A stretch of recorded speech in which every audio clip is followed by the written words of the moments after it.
Alright, welcome back to Keep It Real Boxing. This is Cypherbox, and yeah, I haven't done a lot of videos lately, but I had to make time for this one because this one's really got under my skin, to be honest with you. Just read an article yesterday, so I'm a little bit late for this, from BoxingScene.com regarding Rigondeaux. Now, apparently, it's come to light that the WBA have basically turned around and said that should Rigondeaux beat VASYL Lomachenko on December 9th, he'll have 5 days to decide whether he's going to remain at 130 pounds or come back down to 122 pounds and continue as a WBA champion at 122 pounds.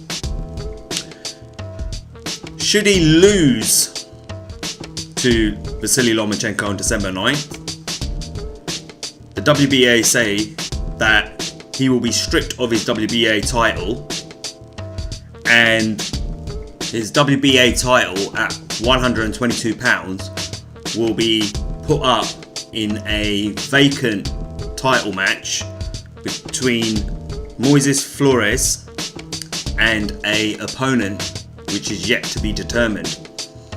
Now, the backstory on this is that, if you remember, in his last fight against Moises Flores,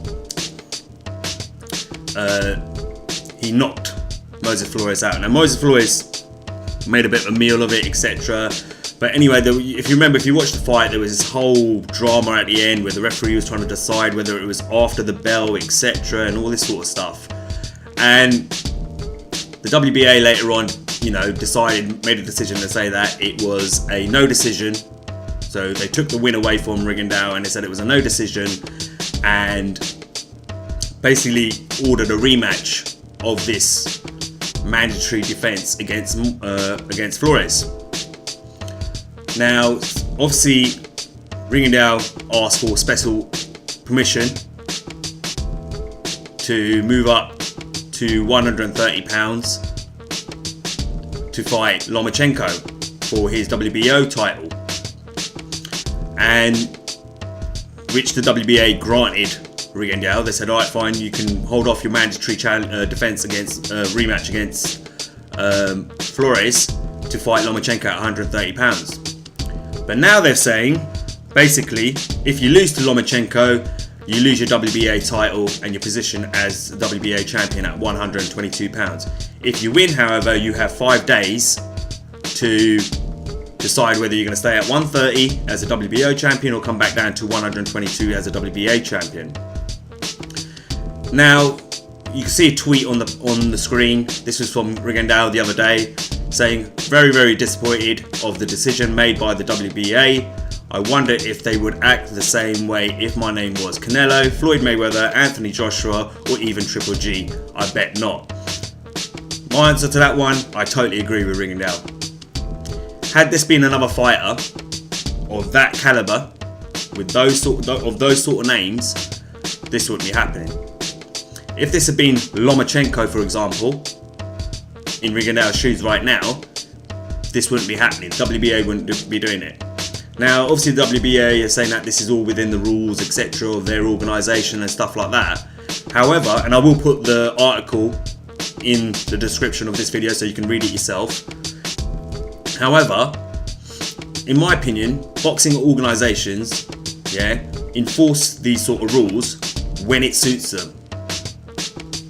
I don't understand. For years, I still can't understand the reasons that these boxing organisations, Bob Arum, Top Rank, HBO, now ESPN, are so against Rigondeaux being in the sport. It's as if they've been doing it for years, as if they're trying to drive the man out of the sport. For what reason, it still baffles me. Ever since his victory over Nonito Doné years ago, this is how it's been for Rigondeaux. It's like trying to shut him out of the sport. Do not want to make him a star. Do not want to see him grow in popularity. Don't want to see him successful at all. They want him out of boxing. That's the way I see it. And I don't care. A lot of people are going to say, well, that's the rules or whatever, blah, blah, blah. Yeah, fine. But they enforce it when they want to enforce it.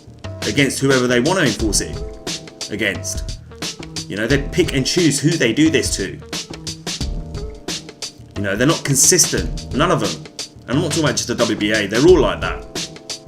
You know, if you're going to enforce this sort of rule on Rigondeaux, you have to do it with every fighter that does what Rigondeaux is doing at the moment, which is moving up 2 weight classes to fight another top fighter. You know, it's completely unfair. I still don't understand what the issue is with boxing and, you know, what it has against Rigondeaux. But I think this is completely out of order. You know, just even if he loses to Lomachenko, so what? It's not the same weight division. He should be able to come back down. We've seen Kell Brook do it against Triple G. You know, he got an exception, moved up, fought Triple G, lost, but still came back down to welterweight and he was holding on to his IBF title. You know, we don't see you don't see this with other fighters, but with Rigondeaux, there's always some roadblock or some attempt to, you know, derail him. In my opinion, that's how I see it, and I think it's completely unfair. You know, I don't agree with it. You know, I'm not looking, you know, people can have their opinions, that's up to you, fair enough, whatever you want to say, you can say. But at the end of the day, what's right is right, what's wrong is wrong, and this is completely wrong in my opinion. Yeah, you can't pick and choose when you want to enforce rules, you can't pick and choose, you know, who you're going to target. Yeah, just because for some reason, which we don't understand, you don't like a particular fighter. And I don't want to hear all these comments about, oh, it's because he's boring, that's got nothing to do with it, so what? It's not a crime, and he's not boring anyway. He's a very good fighter. He's a technical fighter. If you're a real boxing fan, you will enjoy what you see from Rigondeaux. You know, great skill sets. That's why everyone's so into, you know, everyone's gonna want to tune in to Rigondeaux versus Lomachenko on December 9th. Anyway, that's my opinion on it. You know, I don't agree with it. You can leave a comment if you want, but as far as I'm concerned, it's bang out of order. And like I said, I don't agree with it. Anyway, as always guys, like, share and subscribe. Until next time, this is Cypherbox reminding you to keep it real.